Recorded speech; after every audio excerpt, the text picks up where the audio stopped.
Muitos conhecem a cruz, mas poucos conhecem os detalhes escondidos da vida de Jesus.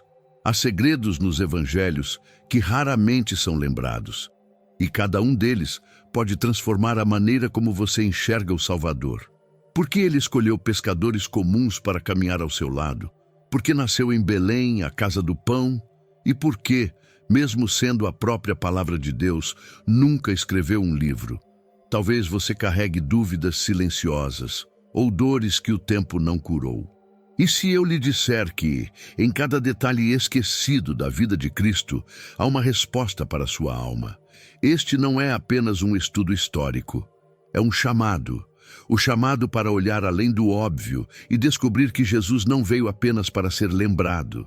Veio para ser revelado, inclusive agora, neste momento em que você ouve estas palavras. João era apenas um jovem pescador da Galileia, acostumado ao cheiro do mar, ao cansaço das redes e ao silêncio das madrugadas. Filho de Zebedeu, cresceu aprendendo que a vida dependia da pesca e da força dos braços.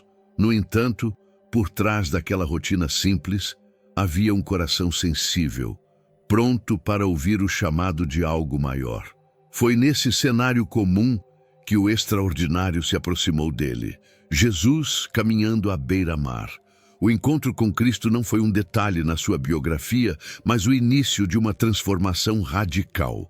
João, que até então vivia do trabalho árduo e repetitivo, ouviu um convite que mudaria o destino da sua alma.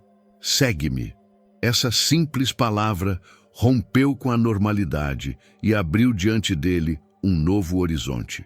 De pescador de peixes, tornou-se pescador de homens, testemunha viva da presença de Deus entre os mortais. Ao lado do Mestre, João descobriu que não era apenas chamado para trabalhar, mas para amar de forma incondicional. Ele passou a ser reconhecido como o discípulo amado, não porque fosse perfeito, mas porque aprendeu a repousar no coração de Cristo. Na última ceia, sua cabeça sobre o peito de Jesus simboliza a intimidade que todo crente pode alcançar. Não apenas conhecer doutrinas, mas experimentar a ternura divina. Essa trajetória de transformação mostra que ninguém está preso ao passado ou ao ofício que carrega. João era pescador, mas Deus via nele um apóstolo, um escritor sagrado, um profeta do Apocalipse. O mesmo acontece conosco. Por trás das tarefas do dia a dia existe um propósito maior. Muitas vezes, a voz de Cristo chega quando estamos ocupados, revelando que Ele não chama os ociosos, mas os dispostos. O Evangelho de João, as cartas e até as visões do Apocalipse nasceram desse encontro íntimo com o Senhor. Ele não apenas registrou fatos, mas transmitiu o pulsar do coração de Deus. Suas palavras atravessaram séculos, porque não eram simples memórias humanas, e sim revelações de quem conviveu com a própria verdade. João foi testemunha ocular da glória que muitos só ouviram de longe. E talvez essa seja a ponte para nós hoje. Entender que o mesmo Jesus que chamou João à beira do mar continua chamando pessoas em meio às suas rotinas. Se João deixou as redes para seguir um mestre invisível aos olhos humanos, por que não acreditar que esse mesmo mestre ainda nos chama pelo nome? Essa pergunta abre caminho para refletirmos sobre o poder que está contido no nome de Jesus, tema que nos guiará adiante. Quando o anjo Gabriel visitou Maria, não apenas anunciou um nascimento, mas entregou um nome escolhido no céu: Jesus. Esse nome, que em hebraico significa Deus salva, carrega em si a essência da missão divina. Não foi José, nem Maria, nem a tradição da época que o escolheram. Foi o próprio Deus quem determinou que seu filho seria reconhecido por esse nome eterno. Na cultura bíblica, nomes nunca eram meros sons. Eram destino, identidade e chamado. O nome Jesus não apenas descrevia quem ele seria, mas também o que ele faria: salvar o mundo. Assim como Abraão foi chamado pai de muitas nações e Jacó se tornou Israel, o nome de Jesus já era uma profecia viva. Cada vez que alguém o pronunciava, proclamava-se a promessa de redenção. Esse nome também se conecta ao título profético de Emanuel, Deus conosco. Emanuel revela a presença, Jesus revela a missão. Enquanto um afirma que Deus desceu para habitar entre nós, o outro anuncia que ele veio para resgatar e libertar. É como se cada letra fosse um selo do céu declarando que a esperança não está em leis humanas, mas no Filho enviado. Na prática, esse nome tem poder real. Quantas vezes, em momentos de angústia, pessoas clamaram Jesus e sentiram paz? Não é um amuleto nem uma fórmula mágica, mas a invocação daquele que carrega toda a autoridade no céu e na terra. Atos 4:12 declara: "E em nenhum outro há salvação, porque debaixo do céu nenhum outro nome foi dado entre os homens pelo qual devamos ser salvos." Ainda hoje, esse nome ecoa sobre nossas dores e incertezas. Quando o medo assola, quando a culpa pesa, quando o futuro parece escuro, o simples ato de pronunciar Jesus abre portas que estavam trancadas. Ele é a chave, a lâmpada, o suspiro que dá sentido à existência. O mesmo nome anunciado por um anjo é o que sustenta milhões de corações até hoje. E se o nome já carrega tanto poder, imagine a força da vida que o sustentou.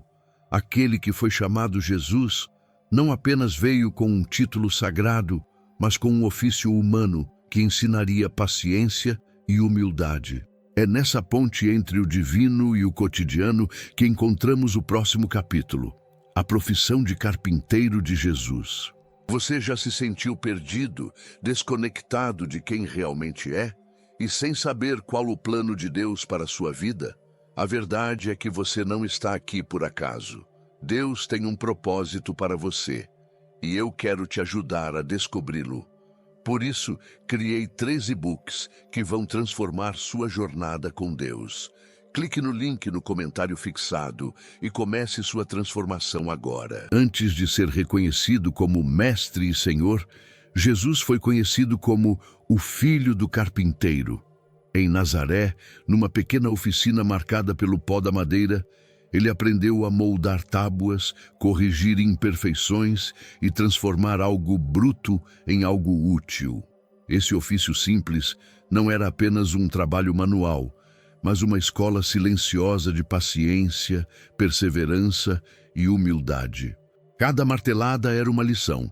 Cada peça de madeira moldada falava de um mistério futuro. Assim como ajustava as fibras rebeldes da madeira, Jesus um dia ajustaria os corações endurecidos. Ao lixar as superfícies ásperas, mostrava em figura o que faria conosco, retirando nossas impurezas com mansidão. O carpinteiro não apenas fabricava objetos, ele profetizava com suas mãos o reino que viria. O trabalho de carpintaria exigia tempo e precisão, qualidades que também se refletiram em seu ministério. Jesus não foi apressado em seus passos, mas sabia esperar a hora exata de cada revelação. Assim como a madeira precisa de cortes firmes, a vida espiritual também pede renúncia e obediência. Não há mesa bem construída sem esforço, nem alma restaurada sem entrega. Esse detalhe de sua vida nos ensina algo prático. O sagrado se revela no comum. Deus não despreza os ofícios simples, pelo contrário, os transforma em parábolas vivas. Quantos hoje, em trabalhos repetitivos e cansativos, podem lembrar-se de Jesus na carpintaria? Ele mostrou que até no suor cotidiano há sementes de eternidade, porque todo ato de fidelidade tem valor diante do Pai. Os vizinhos talvez vissem apenas um jovem trabalhador, mas dentro daquele carpinteiro estava o Salvador do mundo. A oficina era apenas um cenário, mas o propósito escondido ia além da madeira e dos pregos.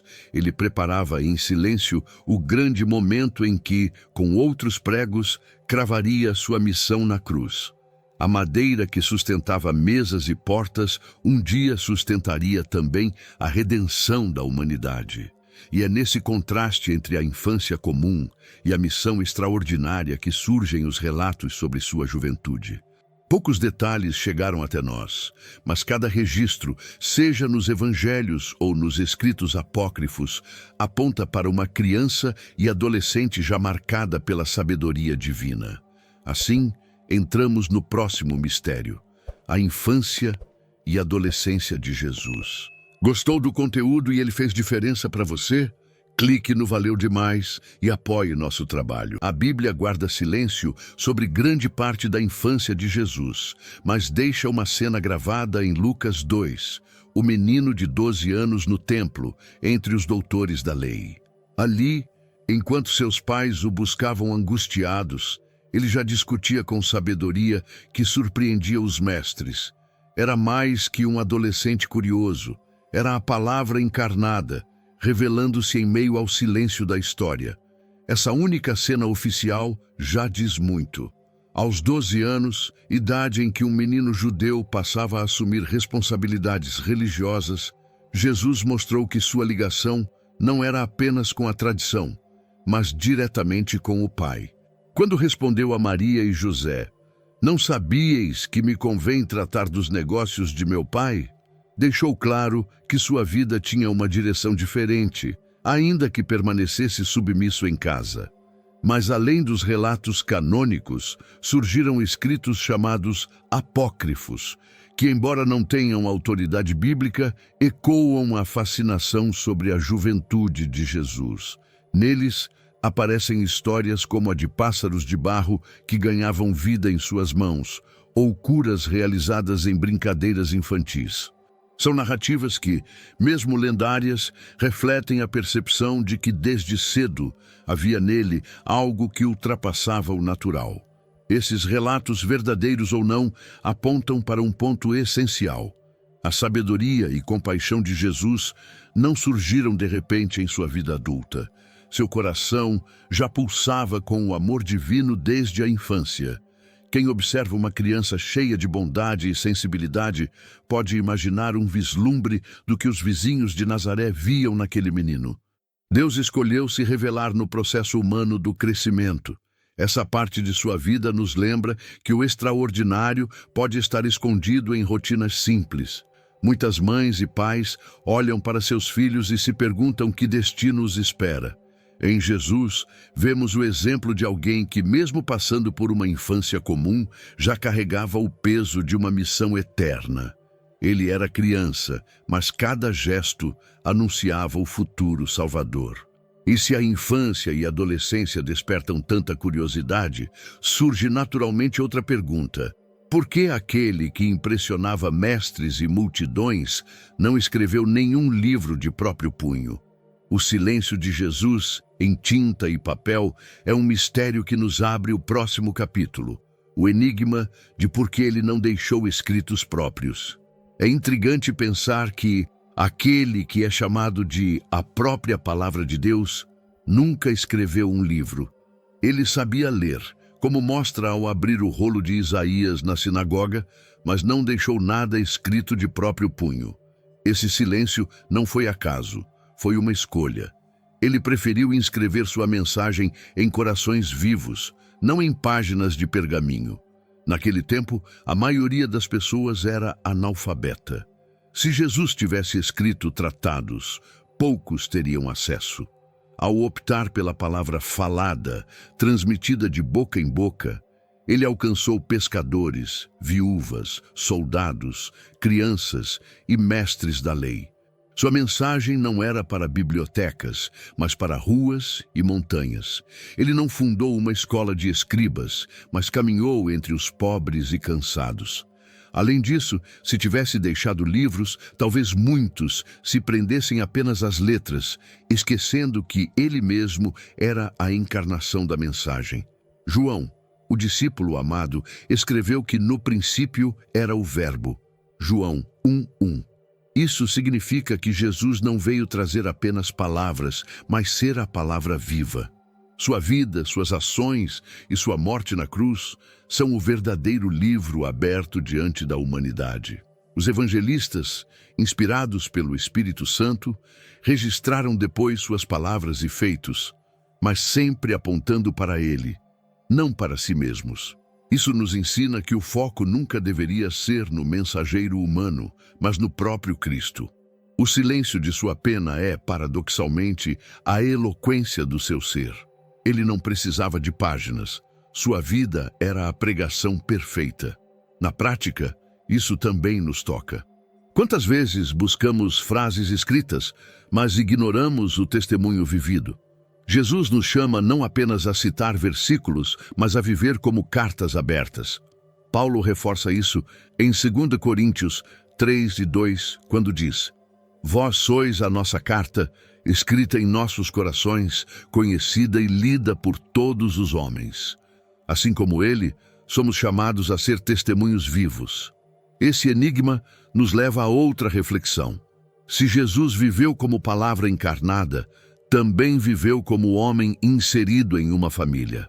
Os evangelhos mencionam possíveis irmãos e irmãs, detalhe que nos conecta ao próximo mistério, a dimensão humana de Cristo revelada em sua parentela.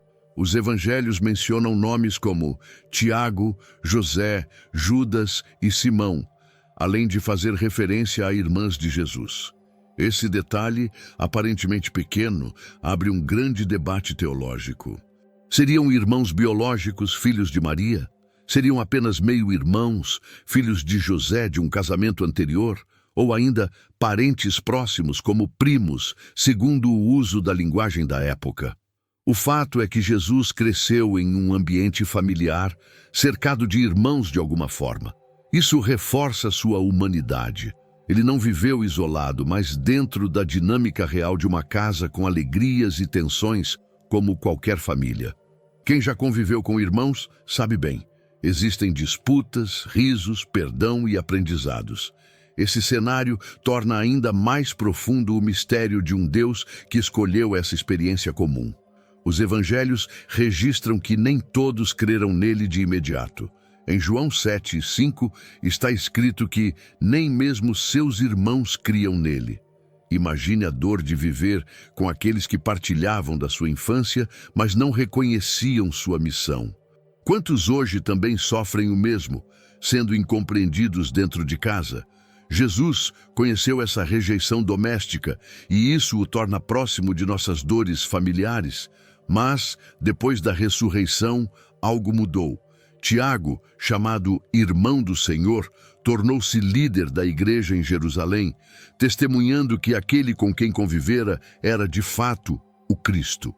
Essa transformação mostra como a ressurreição foi tão impactante que quebrou até a incredulidade mais íntima. O convívio humano cedeu lugar à fé em quem ele realmente era, o Filho de Deus. Esse detalhe da vida de Jesus também revela a profundidade do plano divino. Ele não nasceu em palácios, nem foi criado por eruditos. Viveu entre irmãos, experimentando o cotidiano de uma família comum. Assim, ninguém pode dizer que sua vida era distante da realidade. Ele compartilhou a mesa, o pão e as responsabilidades. A salvação veio em meio ao lar. E se sua família terrena trouxe questionamentos e até incredulidade, o próximo mistério é ainda maior. A ausência de qualquer descrição detalhada sobre sua aparência física. Afinal, como era Jesus aos olhos humanos? Essa pergunta nos leva ao próximo capítulo de nossa caminhada. Curiosamente, a Bíblia não nos dá uma descrição detalhada da aparência de Jesus. Não sabemos a cor exata de seus olhos, nem a altura de sua estatura, nem mesmo se usava barba desde jovem. Isso não é por acaso. O silêncio das Escrituras nos lembra que sua beleza não estava nas formas externas, mas na glória interior que irradiava do seu ser. Ele era reconhecido não pelo rosto, mas pela presença. Historicamente, estudiosos afirmam que Jesus provavelmente tinha traços comuns aos judeus do século I na região da Palestina. Pele morena, cabelos escuros e ondulados, estatura mediana, nada que chamasse atenção nas ruas de Nazaré ou Jerusalém. Isaías 53 já havia profetizado: Não tinha beleza nem formosura, e olhando nós para ele, nenhuma aparência havia nele para que o desejássemos. A sua glória era outra. Ao longo da história, porém, cada cultura tentou representá-lo à sua própria maneira.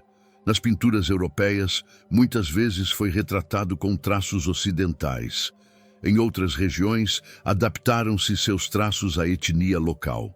Essas imagens, embora belas, dizem mais sobre os povos que as pintaram do que sobre o verdadeiro Jesus histórico. Afinal, ele não veio para ser um retrato, mas para ser a própria encarnação de Deus. O que mais impactava não era seu rosto, mas seu olhar compassivo. Não eram suas mãos em si, mas o toque que curava. Não era a cor de sua pele, mas o sangue que derramava. Enquanto o mundo valoriza aparências, o reino valoriza a essência. Jesus ensinou que o que contamina não é o que está por fora, mas o que sai do coração. Sua beleza estava em amar sem medida. Essa ausência de descrição física também tem um propósito espiritual. Ninguém pode monopolizar sua imagem. Ele é universal, acessível a todos os povos. Qualquer um pode olhar para o espelho e ver que Jesus não se prende a um padrão humano. Ele é o Salvador de todos, acima de etnias, culturas e fronteiras. A sua aparência era tão comum que Judas precisou beijá-lo para identificá-lo. E se a aparência não foi registrada, as emoções de Jesus, sim, foram abundantemente reveladas nos evangelhos. Ele chorou, se indignou, se alegrou e se compadeceu. O próximo passo é mergulhar nesse aspecto tão humano e, ao mesmo tempo, tão divino. As emoções de Jesus, segundo as Escrituras. Jesus não foi uma figura distante, fria ou indiferente. Ele sentiu como nós sentimos, chorou como nós choramos e se alegrou como nós nos alegramos. Sua humanidade foi revelada não apenas em palavras, mas em lágrimas, gestos e olhares. Cada emoção de Cristo nos ensina que Deus não é alheio às dores e alegrias humanas, mas participa delas intensamente. A compaixão foi uma das marcas mais fortes de sua jornada. Ao ver multidões famintas, ao tocar leprosos rejeitados, ao se aproximar de cegos mendigando à beira do caminho, seu coração se movia de misericórdia. Marcos 1,41 registra: E Jesus, movido de grande compaixão, estendeu a mão e tocou-o. Não era apenas cura física, era restauração de dignidade. O toque que o mundo negava, ele oferecia. Também houve momentos de santa indignação. Quando encontrou o templo transformado em mercado, Jesus expulsou os cambistas e derrubou as mesas. Não foi explosão descontrolada, mas zelo pela casa de seu pai. Esse episódio nos ensina que a fé não é passiva diante da injustiça. Assim como ele, somos chamados a defender a verdade e a purificar o que se corrompeu. Jesus também experimentou tristeza profunda.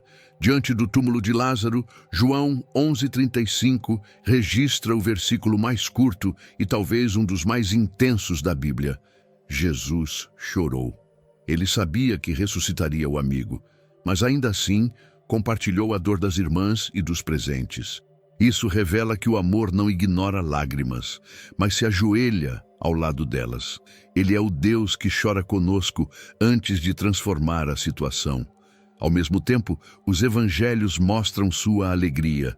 Em Lucas 10:21, ele exulta no Espírito Santo, agradecendo ao Pai por revelar os mistérios do reino aos pequenos. Essa alegria não era superficial, mas fruto da comunhão perfeita com Deus. Cristo provou tanto o peso do lamento quanto a leveza do júbilo, mostrando que a vida espiritual é cheia de contrastes que revelam a graça. Essas emoções revelam um Jesus intensamente humano e profundamente divino. Não era um mestre distante, mas alguém que se envolvia.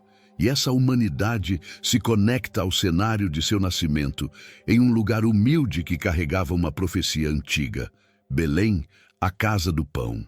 É para lá que o próximo capítulo nos conduz. Belém, pequena e aparentemente insignificante, foi escolhida para receber o maior acontecimento da história, o nascimento de Jesus. Seu nome significa Casa do Pão, e não é coincidência que o pão da vida tenha nascido ali. O Criador não escolheu palácios nem capitais de poder, mas um vilarejo simples, para mostrar que a glória de Deus se revela na humildade. Esse detalhe cumpre uma profecia antiga. Miqueias 5:2 já havia anunciado: "E tu, Belém Efrata, pequena demais para estar entre as milhares de Judá, de ti me sairá o que será Senhor em Israel." Séculos antes do nascimento, a promessa já estava escrita. O Messias viria da cidade de Davi, e cada detalhe da história de Jesus confirmava que nada estava fora do plano divino. O cenário de seu nascimento também fala conosco. Uma manjedoura, animais ao redor, ausência de luxo. Quem poderia imaginar que o Rei do Universo viria ao mundo em meio a tanto despojamento? Esse contraste é um recado silencioso. Deus se aproxima dos pequenos, dos esquecidos, dos que não têm lugar.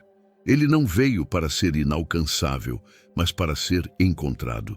Belém não era apenas geografia, mas um símbolo. Sendo Casa do Pão, anuncia que Jesus seria o alimento para a alma faminta. Em João 6,35, ele mesmo declara: "Eu sou o pão da vida, aquele que vem a mim nunca terá fome." Assim como o pão sustenta o corpo, Cristo sustenta a alma. Seu nascimento ali foi um prenúncio de sua missão redentora. O contraste entre a grandeza do que acontecia e a simplicidade do lugar reforça a lógica inversa do reino de Deus. Enquanto o mundo busca prestígio, Deus escolhe o desprezado. Enquanto o homem valoriza as luzes, ele prefere a sombra de uma gruta. Essa escolha divina nos ensina a encontrar sentido não no poder humano, mas na presença divina nos lugares improváveis. E se Belém foi o palco da encarnação, também nos lembra da universalidade da mensagem de Cristo, pois o menino que nasceu ali cresceu em meio a diferentes culturas e idiomas, capaz de falar ao coração de povos diversos. Isso nos conduz ao próximo mistério: os idiomas que Jesus falava. Jesus viveu em um tempo e lugar onde as culturas se misturavam. Na Galileia, sua terra natal, o idioma cotidiano era o aramaico, língua simples e acessível, falada no dia a dia das famílias, dos mercados e das ruas. Era nesse idioma que ele se comunicava com os discípulos, contava parábolas e consolava os aflitos. Era a língua da proximidade, das relações mais íntimas. Mas Jesus também conhecia o hebraico, a língua das Escrituras. Era o idioma usado nas sinagogas, nos rolos sagrados, nas orações mais antigas de Israel. Quando leu Isaías no Templo de Nazaré, Lucas 4, 16, 21, estava diante da palavra no hebraico original. Essa fluência mostrava não apenas erudição, mas reverência. Ele conhecia a raiz das promessas que agora se cumpriam nele. Além do aramaico e do hebraico, há fortes indícios de que Jesus tivesse noções do grego, idioma comum no Império Romano. Era a língua do comércio, das cidades cosmopolitas e até da administração pública. Ao falar com estrangeiros ou gentios, provavelmente usava expressões gregas, mostrando que sua mensagem ultrapassava barreiras nacionais. O Evangelho já nascia universal. Esse multilinguismo de Jesus é profundamente simbólico. Mostra que a palavra de Deus não se limita a uma língua específica, mas se adapta ao ouvido de cada povo. Assim como ele falava em aramaico com pescadores e em hebraico nas sinagogas, continua hoje falando ao coração de cada pessoa em sua própria língua de dor e esperança. Ele é o verbo que se traduz para todos. No dia de Pentecostes, quando os discípulos falaram em várias línguas, foi como se Deus confirmasse esse aspecto universal da missão de Cristo. O Evangelho não é prisioneiro de fronteiras linguísticas. Seja no grego, no hebraico, no aramaico ou no português, o nome de Jesus continua sendo reconhecido e proclamado como salvação para todo aquele que crê. E assim, ao olharmos para a sua vida, do chamado de João às línguas que falava, vemos um mosaico de mistérios que revelam a grandeza de sua missão. Mas o que une todos esses fatos é mais do que história. É a revelação do Filho de Deus que continua a falar, não apenas em idiomas humanos, mas diretamente ao coração. Agora que você conhece esses 10 fatos pouco lembrados sobre Jesus, pergunto, será que você tem olhado para ele apenas como um personagem distante ou como o Salvador vivo que continua a falar com você? Quantos detalhes da sua própria vida já escondem sinais da presença de Cristo e você ainda não percebeu? Se até em sua infância, em sua profissão e em seu silêncio ele revelava a glória de Deus, quanto mais agora, em sua eternidade, pode revelar-se a você. O que fará com esse conhecimento? Guardará como informação ou transformará em rendição? Jesus não é apenas história, ele é vida, esperança e redenção. E se ainda respira, é porque Deus não terminou com você. Deixe que esses fatos despertem sua fé e conduzam seus passos de volta à presença dele. Se esta mensagem tocou seu coração, inscreva-se no canal e ative as notificações. Assim, você continuará recebendo revelações que podem mudar sua caminhada espiritual, fortalecendo sua fé e renovando sua esperança.